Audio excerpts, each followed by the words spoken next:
Hey everybody, this is True Disciple bringing you another Starcraft 2 commentary.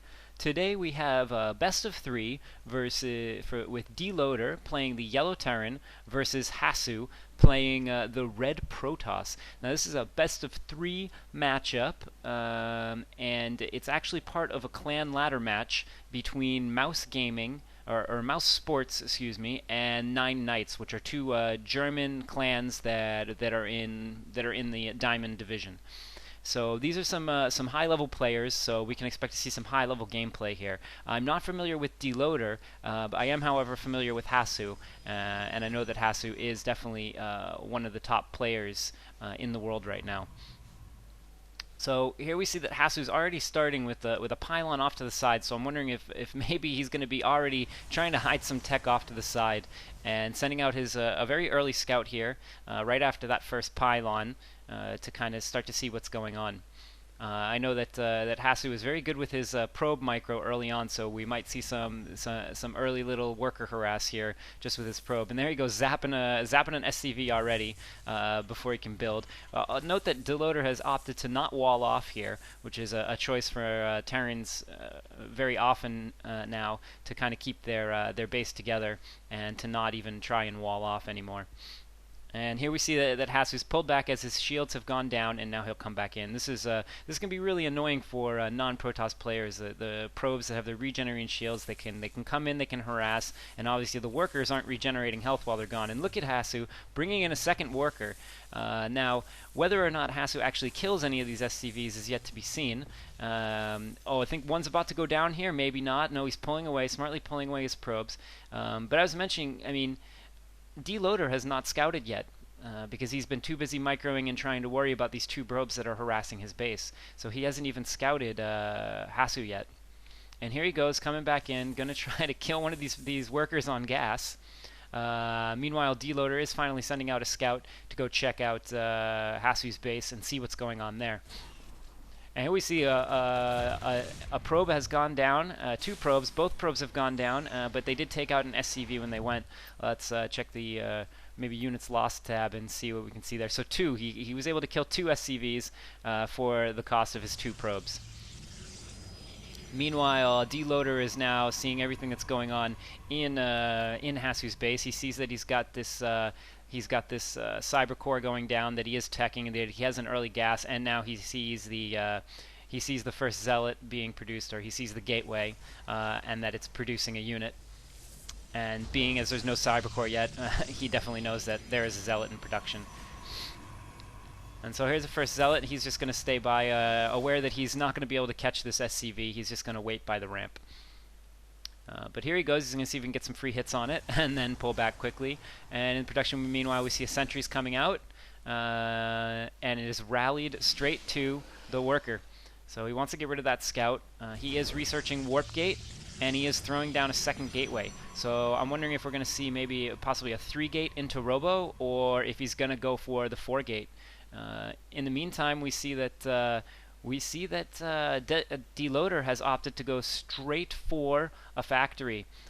He has walled off partially in the front with this bunker. I mean, a bunker by your ramp, it's really smart as Terran, because you can always sell that when you're done. When you no longer need this, you can sell it and get all your minerals back.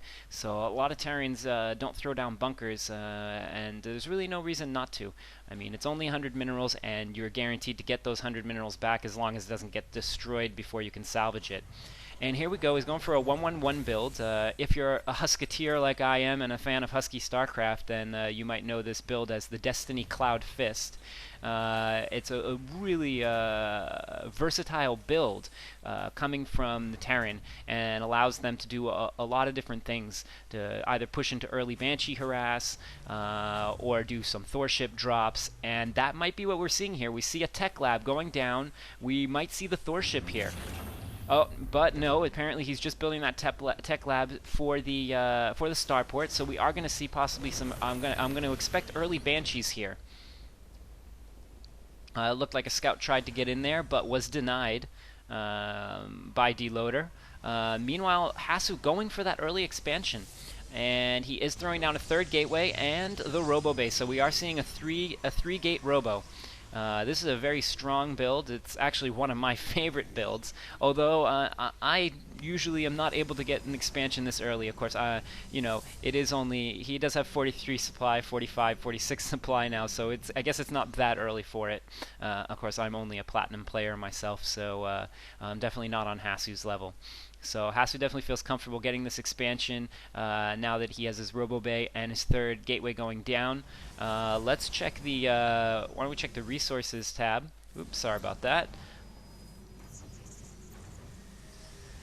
Let's check the resources here. So we're looking at income is relatively not even. We have definitely a huge advantage here for Hasu with this early expansion. Now that this expansion is full in effect here, this is quite large. And here we see he's sending some scouts out to see what's going on, but meanwhile he's completely unaware that this Banshee is incoming. He hasn't scouted recently, he hasn't been able to get inside to Hasu's base, but he did see, because of the positioning of this gateway, he was able to see it coming. And so this scout just got denied. And Hasu, with his observer out, is now able to see if he, once cloaking is researched, he still will not be able to harass with this observer out. So, but he's pulling back, waiting for cloak to finish. I'm not sure if he noticed that the observer was out, but he definitely did see the Robo Bay.